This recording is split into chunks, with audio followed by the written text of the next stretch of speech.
যারা শুনছেন সবার প্রতি আন্তরিক কৃতজ্ঞতা। বাংলাদেশ ক্রিকেটের ভবিষ্যৎ এই মুহূর্তে একটা ভয়ঙ্কর চ্যালেঞ্জের মধ্যে পড়েছে এবং এই চ্যালেঞ্জ থেকে আসলে বাংলাদেশের ক্রিকেট বের হতে পারবে কি পারবে না সেটাও একটা ভয়াবহ চ্যালেঞ্জের মধ্যে পড়েছে।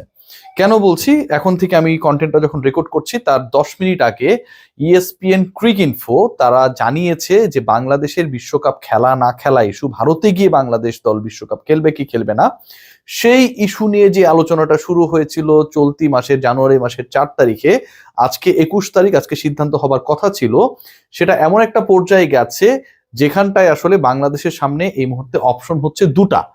এক নাম্বার অপশন সেটা হচ্ছে বাংলাদেশ দল যদি বিশ্বকাপ খেলতে চায় they are welcome, but they have to play all the world cup matches in the soil of India.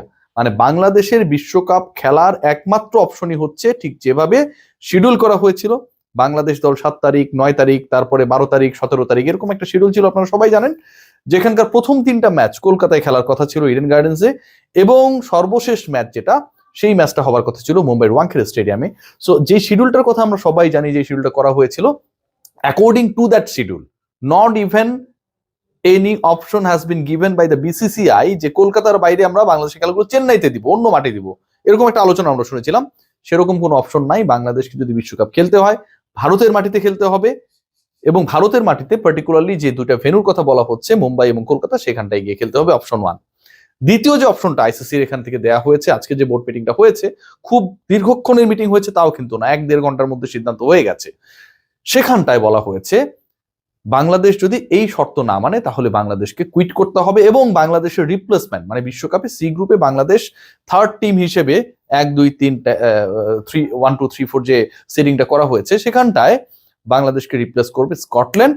এবং ভয়াবহ সত্য সেটা হচ্ছে যে এই সিদ্ধান্তটা জায়সা নেয় নাই, এবং BCCI বা ICC একক ক্ষমতা অ্যাপ্লাই করে নেয় নাই। পুরো সিদ্ধান্ত গ্রহণ করার জন্য ICC বোর্ড মিটিং হয়েছে, বোর্ড মিটিং এ ভোটাভুটি হয়েছে, যেহেতু বাংলাদেশ একটা ফুল মেম্বার কান্ট্রি, এবং সেই ভোটাভুটিতে বাংলাদেশ হেরে গেছে। Majority of the countries who are the full member of ICC they have decided যে বাংলাদেশের এই সিচুয়েশনে ওয়ার্ল্ড কাপ যদি আগাতে হয় করতে হয় তাহলে ডিসিশন একটাই, সেটা হচ্ছে বাংলাদেশ না খেললে একটা রিপ্লেসমেন্ট দলকে দিতে হবে। ডিসিশনটা কার? Majority of the participating boards, যারা যেই বোর্ডগুলো অংশগ্রহণ করেছে তাদের মেজরিটির সিদ্ধান্ত হচ্ছে বাংলাদেশকে রিপ্লেস করবে এরকম একটা দলকে রেডি রাখতে হবে।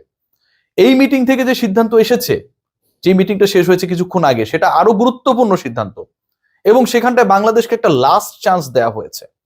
ICCর বোর্ড মেম্বাররা তারা ভোটাভুটির পরে বাংলাদেশকে একটা লাস্ট চান্স দেওয়া হয়েছে, এবং সেই চান্সে বলা হচ্ছে যে বাংলাদেশ দল যদি বিশ্বকাপ খেলতে চায় এবং বাংলাদেশ যদি বিশ্বকাপে অংশগ্রহণ করতে চায়, সেটা তো ভারতের মাটিতে, ভারতের ওই দুইটা মেনশন ভেন্যু কলকাতা এবং মুম্বাইতে খেলতে হবেই।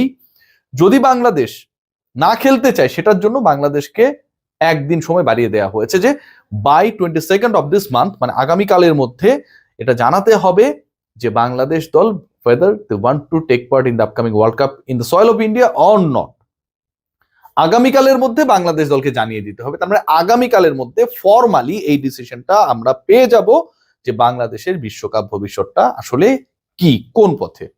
দেখুন, এখানটা একটা মেজর মানে ফ্যাক্ট তৈরি হয়েছে আমার কাছে মনে হয়। প্রথমত ICC এখন ফরমালি জানিয়ে দিয়েছে যে বাংলাদেশকে খেলতে হলে ইন্ডিয়ায় খেলতে হবে।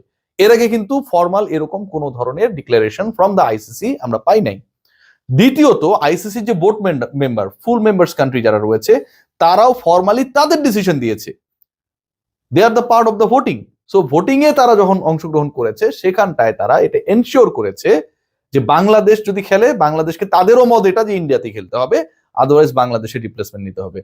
থার্ড যে পয়েন্ট সেটা হচ্ছে বাংলাদেশ সরকার, BCB, তারা এই মুহূর্তে ভয়াবহ প্রেসারে, কারণ তাদেরকে এই 24 ঘন্টার মধ্যে সিদ্ধান্ত জানাতে হবে। বাংলাদেশ যদি না খেলে একরকম, খেলে আরেক রকম, সেই সিদ্ধান্তটা তো এখন অফিসিয়ালি পেন এন্ড পেপারে ICCর কাছে দিয়ে দিতে হবে। ফোর্থ যে পয়েন্ট, এটা আরো সিগনিফিকেন্ট, আপনারা যারা এই কয়েকদিন থেকে কন্টেন্ট গুলো দেখেছিলেন, আলোচনা শুনেছিলেন, তাদের জন্য গুরুত্বপূর্ণ, আমার জন্য, আপনার জন্য গুরুত্বপূর্ণ। Pakistan cricket board they have written a formal letter to the ICC regarding the issue of Bangladesh participation in world cup, upcoming world cup. সেখানটায় কি বলা হচ্ছে? সেখানটায় পাকিস্তান ক্রিকেট বোর্ড যে রিকোয়েস্ট লেটারটা লিখেছিল, যেই ঘটনা ঘটেছিল জানুয়ারি মাসের 4 তারিখে, পাকিস্তান ক্রিকেট বোর্ড ICCর কাছে চিঠি দিয়েছে আজকে, মানে যেদিন মিটিংটা কল করা হয়েছে, আজকে পাকিস্তান ক্রিকেট বোর্ড ICCর এই সভায় কোথাও কোনোভাবে কোনো বাক্যে সরাসরি অথবা সরাসরি না, প্রত্যক্ষ পরোক্ষভাবে কোথাও বলে নাই যে বাংলাদেশ যদি না খেলে তাহলে পাকিস্তানও খেলবে না।